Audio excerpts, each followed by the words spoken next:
या ठिकाणी होत असलेल्या कार्यक्रमात उपस्थित असलेले संस्थेचे चेअरमन अंकुशे सर, सचिव मागे सर, रामभाऊ जाधव, उपस्थित सर्वच मान्यवर,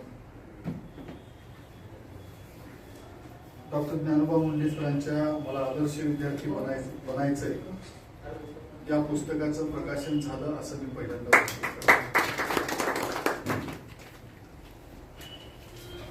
खरं तर आज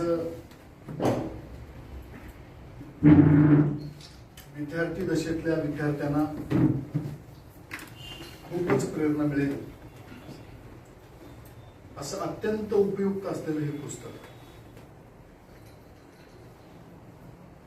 मुंडे सरांनी सांगितलं याची दुसरी आवृत्ती लगेच काढावी लागेल. याची दुसरी नाही, याच्या किती आवृत्ती निघतील ते पुस्तक एवढं चांगलं उपयुक्त आहे. मी 1000 पुस्तकाची पहिली आवृत्ती काढली, म्हणजे दुसरी आवृत्ती काढताना त्याला मर्यादा घालू नका. जिल्ह्यातल्या, मराठवाड्यातल्या, राज्यातल्या नव्हे देशातल्या सर्व विद्यार्थ्यांच्या जडणघडणीत अत्यंत मैलाचा दगड ठरावा असे उपयुक्त विचार असलेलं हे पुस्तक आहे. विद्यार्थी दशेत मग तो विद्यार्थी पहिल्या वर्गात आहे का, 7वीत आहे, 10वीत आहे का, PG करतोय का PhD करतोय ते महत्वाचं नाही. विद्यार्थी हा विद्यार्थीच आहे. जसं राजे सरांना आपल्या विद्यार्थ्याबद्दलचा अभिमान या ठिकाणी वाटला, म्हणजे आदर्श गुरु तसे विद्यार्थी. या आदर्श गुरु शिष्यांची जोडी जशी म्हणजे खऱ्या अर्थाने समाजाला अभिमानानं सांगावं असं वाटेल अशी ही जोडी, असे गुरु, असे विद्यार्थी समाजात घडले पाहिजे. तर विद्यार्थी हा शिक्षित असला पाहिजे का? हो असला पाहिजे. सुशिक्षित असला पाहिजे का? असला पाहिजे. शिक्षित आणि सुशिक्षिताबरोबर विद्यार्थी हा प्रशिक्षित सुद्धा असला पाहिजे. म्हणजे सगळ्या दृष्टीने त्याला शिक्षण मिळालं पाहिजे. शिक्षित आणि सुशिक्षित माणसं ही संस्कारित असतातच असं नाही.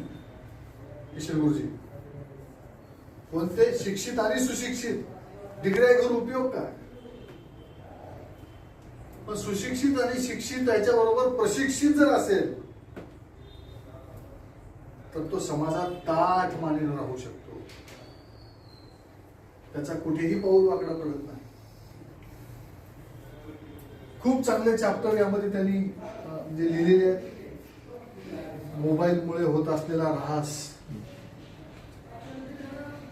मोबाईल मध्ये चांगलं किती आहे, वाईट किती आहे. 18 तास मोबाईल 24 तासातले बघणारे विद्यार्थी, विद्यार्थ्याशिवाय सुद्धा सामान्यपणे नागरिक मोबाईल किती बघत आहेत. देशातली आणि जगातली मोबाईल बघणाऱ्यांची संख्या प्रचंड प्रमाणात वाढत आहे. हे कुठंतरी थांबलं पाहिजे.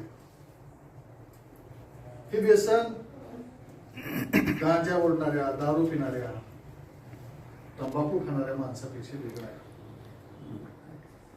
व्यवस्थित दिसलं पाहिजे. उगीच आपलं कोणीतरी रील्स टाकते, सगळं स्टोरीज टाकते आणि आपण बघत बसतो. त्यातलं काही श्लील आहे, काही अश्लील आहे आणि त्याच्यात आम्ही रात्रंदिवस घालत आहोत. अगदी आईच्या पोटातून आलेलं बाळ सुद्धा मोबाईल दाखवल्याबरोबर गप्प बसतं. अगदी 8-10 दिवसाचं झाल्यावर, म्हणजे आईच्या पोटातलं बाळ सुद्धा पोटात असताना मोबाईल बघू लागलं. बाहेर आल्याबरोबर त्या करताना मोबाईल दाखवलं की गप्प बसतात.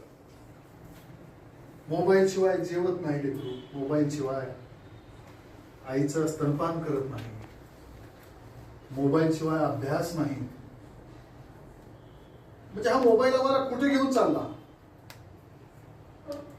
थोडक्या शब्दात मुंडे सरांनी खूप चांगलं विश्लेषण या पुस्तकात केलं आहे. संस्काराची प्रचंड शिदोरी असलेली मुलं आज समाजाला आवश्यक आहे. खरं तर जिल्हा परिषदेच्या आस्थापनेत काम करणारे ज्ञानोबा मुंडे PhD मिळवू शकतात. त्यापेक्षा राजपाल पाटील साहेब कुठलं मोठं उदाहरण होणार आहे? एवढं सोपं नाही मागे सर.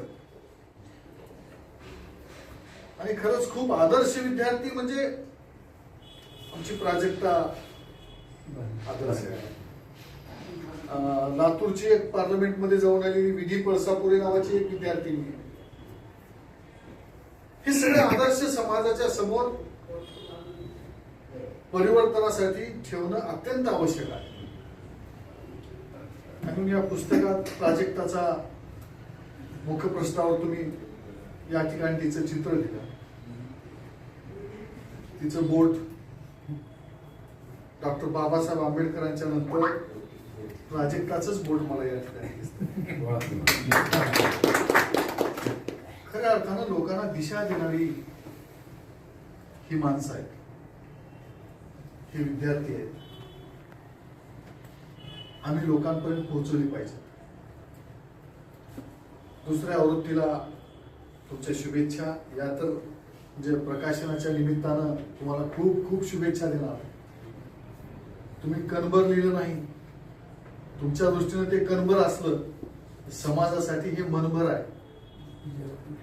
आणि निश्चितच समाजासाठी असलेलं हे मनभर साहित्य उपयोगाला पडेल.